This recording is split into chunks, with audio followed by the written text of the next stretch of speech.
Who is Elon Musk? Musk was born on June 28, 1971, in Pretoria, South Africa. He is the son of May Musk, a model and dietitian from Canada, and Errol Musk, a South African electromechanical engineer, pilot, and sailor.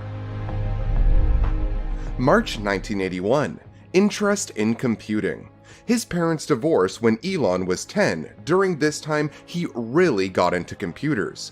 At the age of 10, he developed an interest in computing with the Commodore VIC-20 and taught himself computer programming. March 1984. Sold his first video game. By the age of 12, Musk sold the code of a BASIC-based video game he created called Blastar to a magazine called PC and Office Technology for approximately $500. June 1989. Moved to Canada. At the age of 17, Elon Musk moved to Canada to attend Queen's University, avoiding mandatory service in the South African military. August 1992. University of Pennsylvania. Musk left Canada to study business and physics at the University of Pennsylvania. He graduated with an undergraduate degree in economics and stayed for a second bachelor's degree in physics. February 1995. Started Zip2. Musk and his brother Kimball started Zip2, a web software company that developed and marketed an internet city guide for the newspaper publishing industry. The company raised money from a small group of angel investors. February 1999. Sold Zip2 to Compaq. Compaq acquired Zip2 for $307 million in cash and $34 million in stock options in February 1999. Musk received $22 million for his 7% share from the sale. Back in '95, there weren't very many people on the internet, and certainly nobody was making any money at all. Most people thought the internet was going to be a fad. March 1999. Co-founded X.com. Musk co-founded X.com, a financial services and payments company via email. It achieved a high level of security without it being complicated for the users to make the transfer. March 2000. X.com to PayPal. X.com merged with Comfinity Inc., a software company based in Silicon Valley. Musk was attracted to Comfinity because of its easy payment system. The merged company changed its name to PayPal. January 2000. First wife. Musk married Canadian author Justine Wilson after meeting her while attending the University of Queens. They had 6 children together, but their first son, Nevada, passed away in infancy. May 2002. Founded SpaceX. Musk founded Space Exploration Technologies, or SpaceX, with $100 million of his early fortune. SpaceX develops and manufactures space launch vehicles with the goal of eventually building more affordable spacecraft that would make it possible to one day reach and colonize Mars. October 2002. eBay acquired PayPal. PayPal was acquired by eBay for $1.5 billion in stock, of which Musk won $150 million in eBay shares. July 2003. Tesla is founded. Engineers Martin Eberhard and Mark Tarpenning founded Tesla Motors. Elon Musk came into the project in 2004, leading an investment round in the startup with a personal contribution of $70 million. Musk participated in designing their first electric car, which was a Tesla Roadster sports car based on the British Lotus Elise. Really liking what you do, whatever area that you get into, given that even if you're the best, there's always a chance of failure. So I think it's important that you really like whatever you're doing. If you don't like it, Life is too short. If you like what you're doing, you think about it even when you're not working. I mean, it's something that your mind is drawn to. And if you don't like it, you just really can't make it work. July 2006, co-founded Solar City. Musk provided the initial concept and financial capital for Solar City, co-founded by his cousins Lyndon and Peter Rive. Solar City develops and sells solar panels and solar roof tiles. May 2012, SpaceX Dragon. SpaceX vehicle Dragon docked with the International Space Station ISS, making history as the first commercial company to launch and birth a vehicle to the International Space Station. All right, last question. 3 pieces of advice to entrepreneurs. What are your 3 pieces? I'm an entrepreneur, so you can share them with me. Okay. How would you advise me? Well, first of all, I really need to give some thought to how can I provide advice that would be most helpful, and I'm not sure I've given enough thought to that to give you the best possible answer. But I think certainly being focused on something that you're confident will have high value to someone else, and just being really rigorous in making that assessment, because people tend to a natural human tendency is wishful thinking. So a challenge for entrepreneurs is to say, well, what's the difference between really believing in your ideals and sticking to them versus pursuing some unrealistic dream that doesn't actually have merit? And that is a really difficult thing to tell. Can you tell the difference between those two things? Right. You know? So you need to be sort of very rigorous in your self-analysis. I think certainly extremely tenacious, and then just work like hell. I mean, you just have to put in, 80 to 100-hour weeks every week. Gosh, And that's then a lot of work. all those things improve the odds of success. Okay.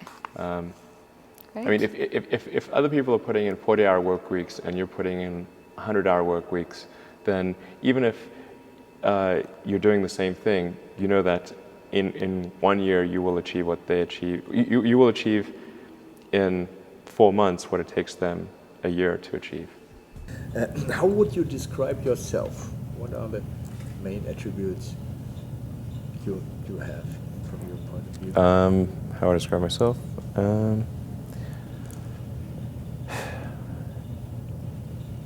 Well, I mean, I seem to have a high innate drive, and that's been true even since I was a little kid. I really had a very strong drive.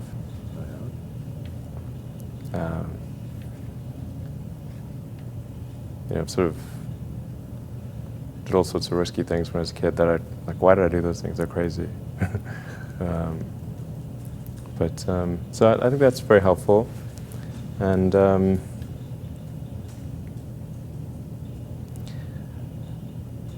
I care a lot about the truth of things and trying to understand the truth of things. I think that's important. If you're going to come up with some solution, then the truth is really, really important, I think. I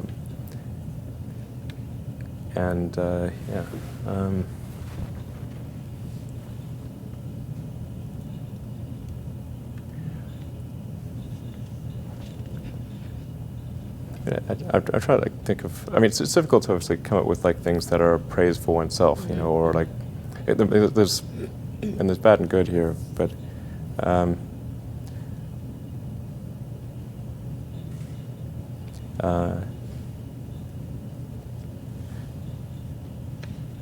think sometimes they're just the things that seem quite clear and obvious to me, and I don't understand why they aren't so obvious to everyone.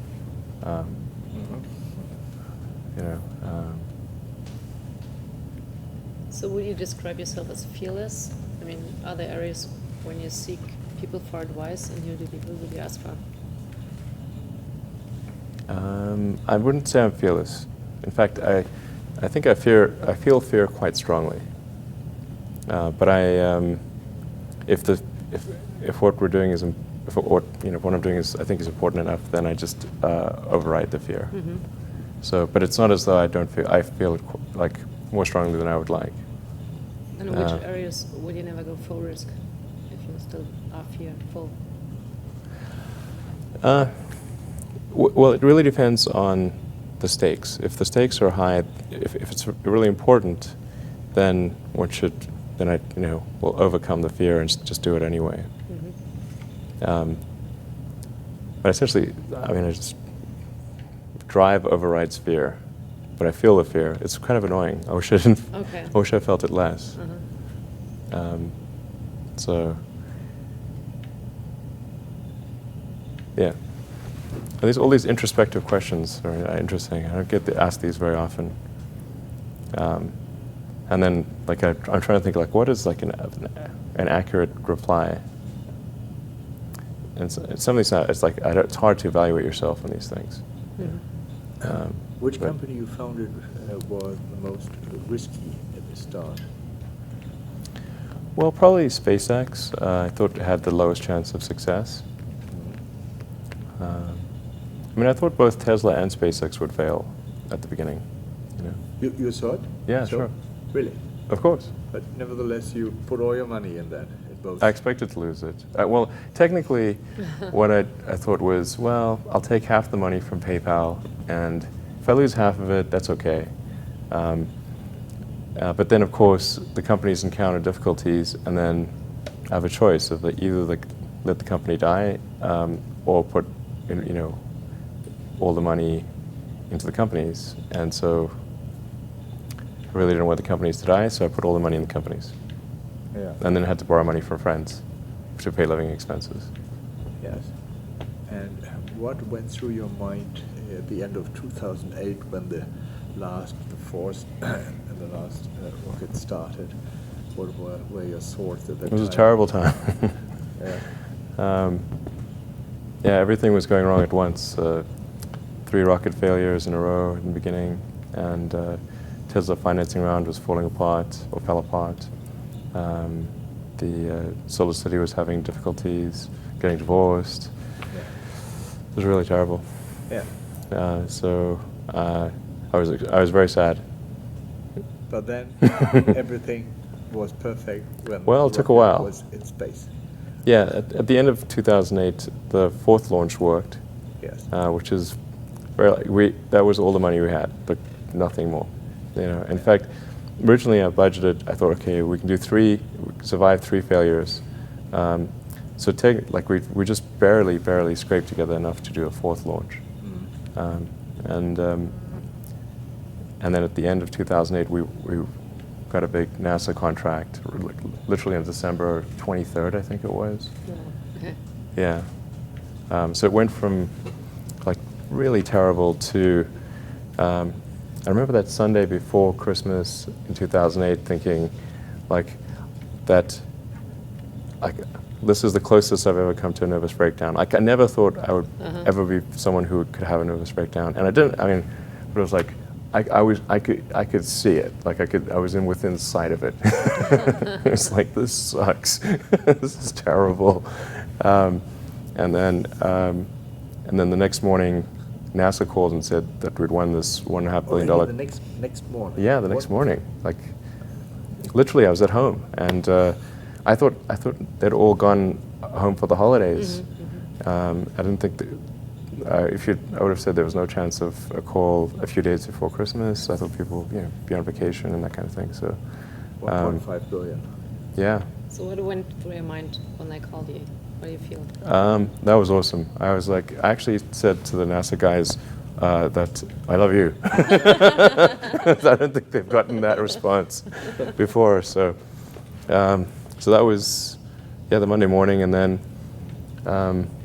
I think it was the Tuesday night or the Wednesday night was when we closed the financing round for Tesla, and that was 6 p.m. on Christmas Eve.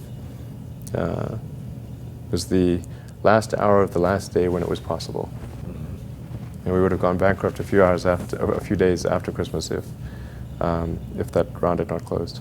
Yeah. you flew for the NASA and for other. Yeah, we've launched satellites for commercial Yeah. operators. So SES in Europe and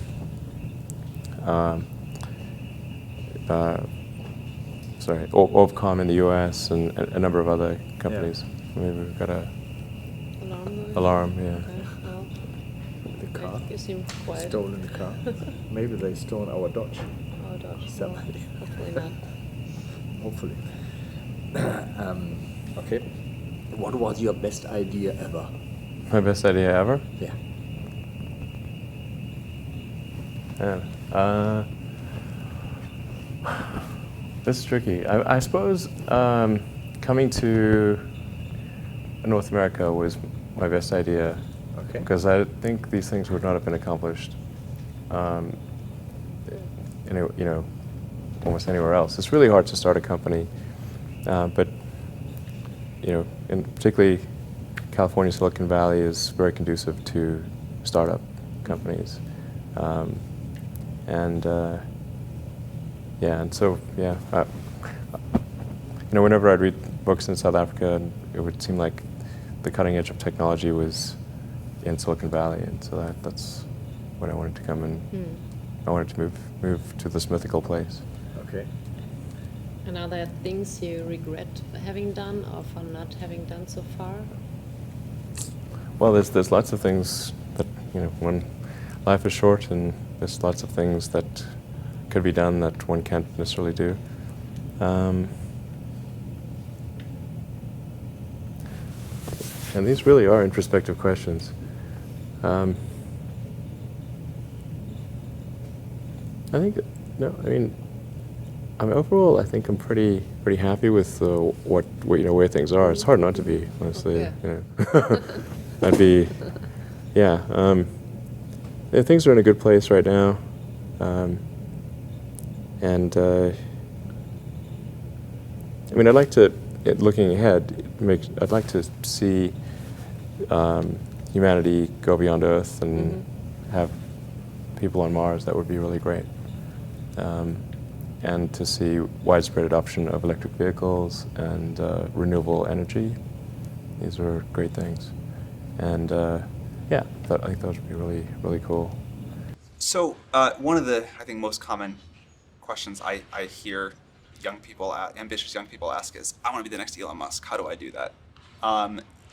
Obviously, the next Elon Musk will work on very different things than you did. But what have you done, or what did you do when you were younger that you think sort of set you up to have a big impact?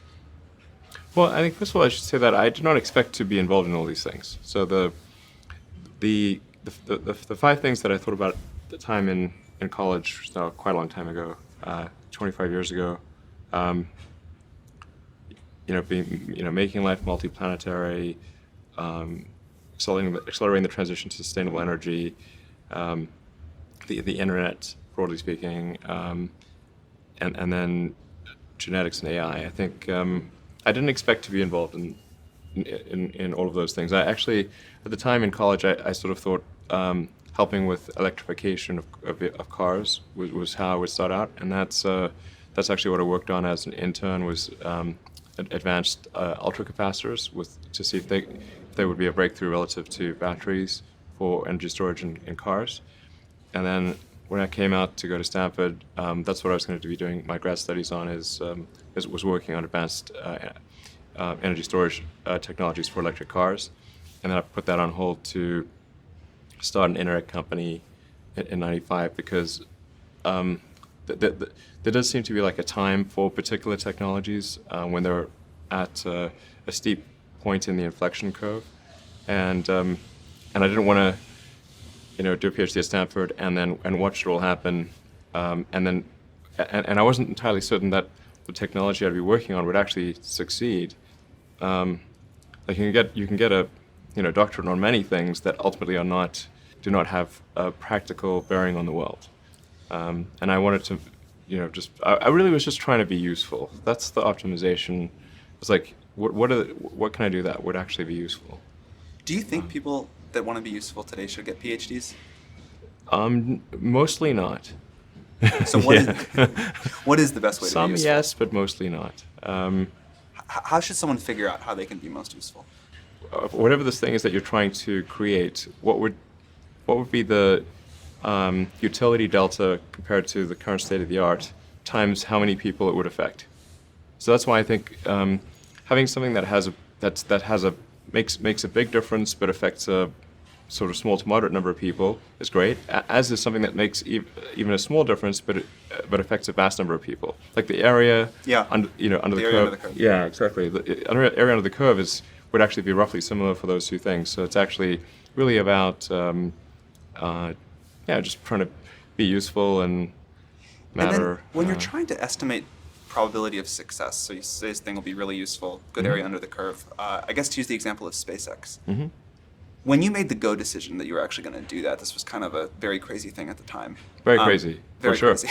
Yeah, people are not shy about saying that. But I kind of agree. I agreed with them that it was quite crazy. Crazy if the objective was to achieve the best risk-adjusted return, starting a rocket company is insane. But that was not my objective. I'd simply come to the conclusion that if something didn't happen to improve rocket technology, we would be stuck on Earth forever. And the big aerospace companies had just had no interest in radical innovation. All they wanted to do was try to make their old technology slightly better every year, and in fact, sometimes it would actually get worse. And particularly in rockets, it's pretty bad. Like in '69, we were able to go to the moon with the Saturn V, and then the space shuttle could only take people to low Earth orbit, and then the space shuttle retired. I mean, that trend is basically trends to zero. People sometimes think technology just automatically gets better every year, but it actually doesn't. It only gets better if smart people work like crazy to make it better. That's how any technology actually gets better. And by itself, technology, if people don't work on it, actually will decline. I mean, you can look at the history of civilizations, many civilizations, and look at, say, ancient Egypt, where they were able to build these incredible pyramids, and then they basically forgot how to build pyramids. And then even hieroglyphics, they forgot how to read hieroglyphics. So we look at Rome and how they were able to build these incredible roadways and aqueducts and indoor plumbing, and they forgot how to do all of those things. And there are many such examples in history. So I think should always bear in mind that entropy is not on your side. Yeah. One thing I really like about you is you are unusually fearless and willing to go in the face of other people telling you something is crazy. And I know a lot of pretty crazy people, you still stand out. Where does that come from, or how do you think about making a decision when everyone tells you this is a crazy idea? Or where do you get the internal strength to do that? Well, first of all, I'd say I actually think I feel fear quite strongly. So it's not as though I just have the absence of fear. I feel it quite strongly. But there are just times when something is important enough, you believe in it enough, that you do it in spite of the fear. So speaking of important things, like people shouldn't think people shouldn't think, well, I feel fear about this and therefore I shouldn't do it. It's normal to feel fear. Like there'd have to be something mentally wrong if you didn't feel fear. So you just feel it and let the importance of it drive you to do it anyway. Yeah, actually, something that can be helpful is fatalism, to some degree. If you just accept the probabilities, then that diminishes fear. When starting SpaceX, I thought the odds of success were less than 10%, and I just accepted that actually probably I would just lose everything. But that maybe would make some progress if we could just move the ball forward. Even if we died, maybe some other company could pick up the baton and keep moving it forward, so that would still do some good. Same with Tesla. I thought the odds of a car company succeeding were extremely low.